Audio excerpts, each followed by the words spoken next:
বন্ধুরা, জানো কি, একসময় কিছুই ছিল না, না আসমান, না জমিন, না সূর্য চাঁদ, এমনকি মানুষও না। তখন ছিলেন শুধু আল্লাহ।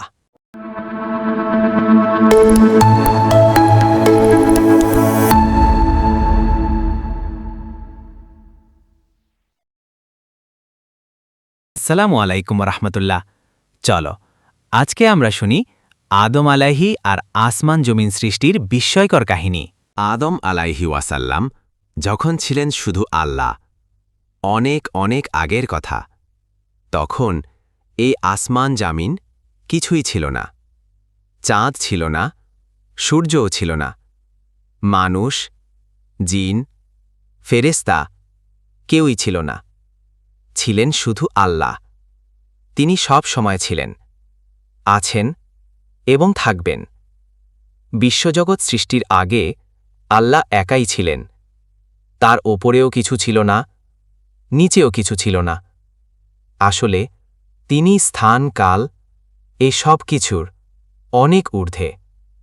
এরপর তিনি আর্শ সৃষ্টি করলেন পানির ওপর। আর্শ মানে বিরাট সিংহাসন। আর সৃষ্টির পর আল্লাহ কলম সৃষ্টি করলেন। কলমকে আদেশ করলেন, লিখো। কলম বলল, হে আমার রব, কি লিখব? আল্লাহ বললেন, কিয়ামত পর্যন্ত যা ঘটবে সব কিছু লিখো। আল্লাহর আদেশ মেনে কলম সব কিছু লিখে ফেলল।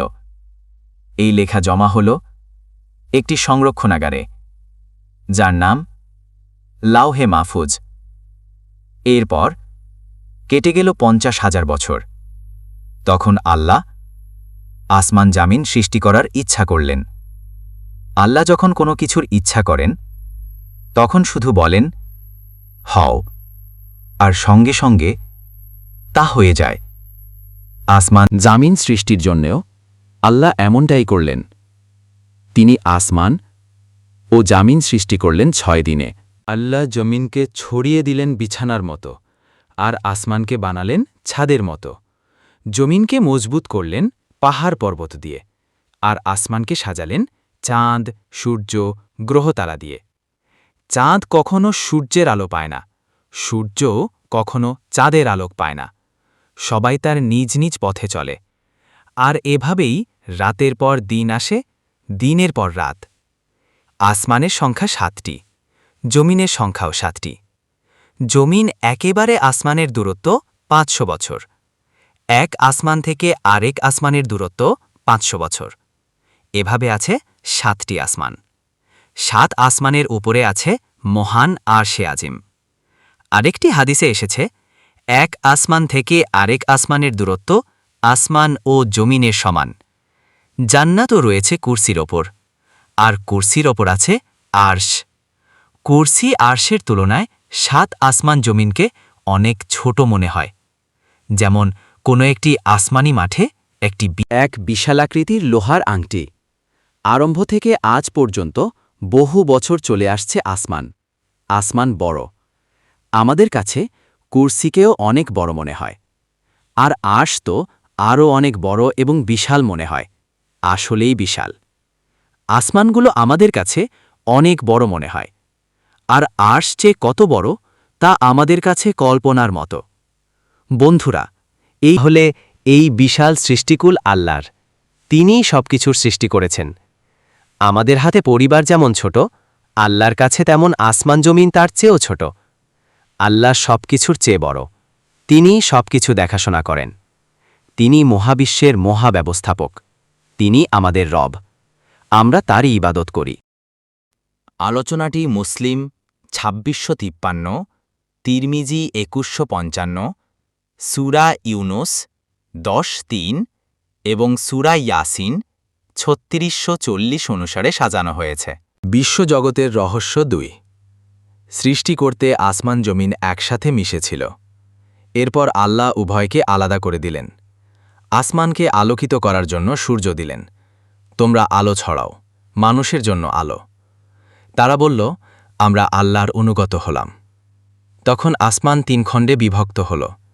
আল্লাহ আসমানে আলো দিলেন, তুমি চাঁদ সূর্য ও গ্রহতারা বের করো।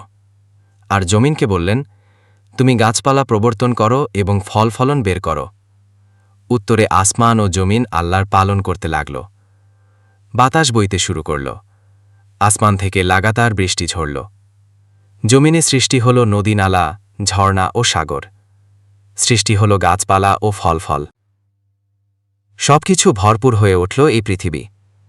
পানি ছাড়া সৃষ্টি হতো আমাদের জীবনের জন্য প্রয়োজনীয় বিশাল বিশাল নালা জিনিস। বন্ধুরা, এই বিশ্বজগৎ কোনোদিনই আল্লাহ ছাড়া সৃষ্টি হতো না।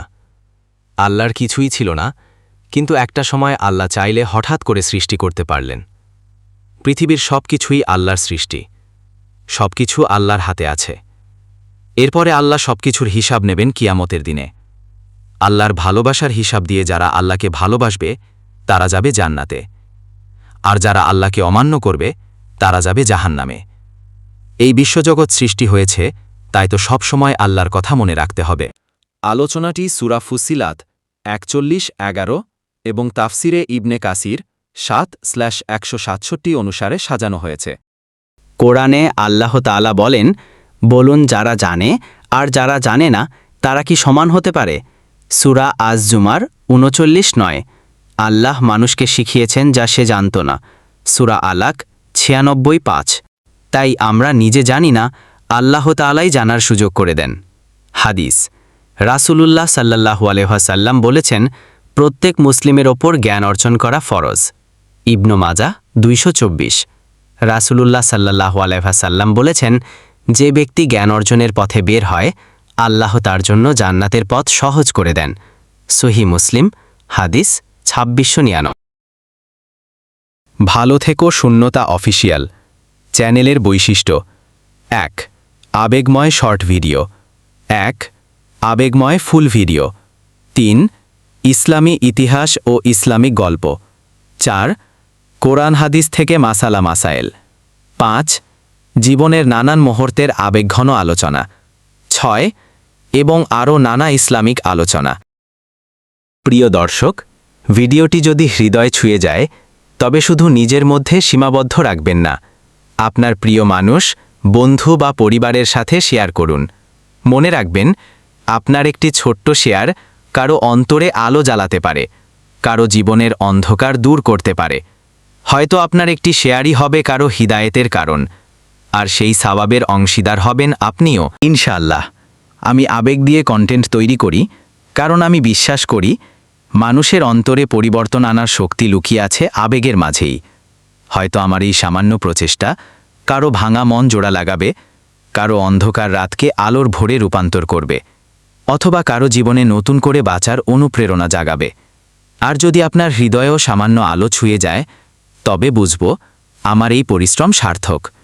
একটি ছোট্ট অনুরোধ, সাবস্ক্রাইব করুন ভালো থেকো শূন্যতা অফিসিয়াল ইউটিউব চ্যানেলটি। সাবস্ক্রাইব করার পর বেল আইকনে ক্লিক করে অল সিলেক্ট করে রাখুন, তাহলে নতুন ভিডিও প্রকাশ হলে সবার আগে আপনার কাছে পৌঁছে যাবে। আল্লাহ আমাদের সবাইকে উপকারী জ্ঞান অর্জন করার তাওফিক দিন এবং সেই জ্ঞান অন্যের মাঝে ছড়িয়ে দেওয়ার সৌভাগ্য দান করুন। প্রিয় দর্শক, হৃদয়ে ভালোবাসা রাখবেন, দোয়ায় রাখবেন, সাথে থাকবেন। ভালো থেকো শূন্যতা।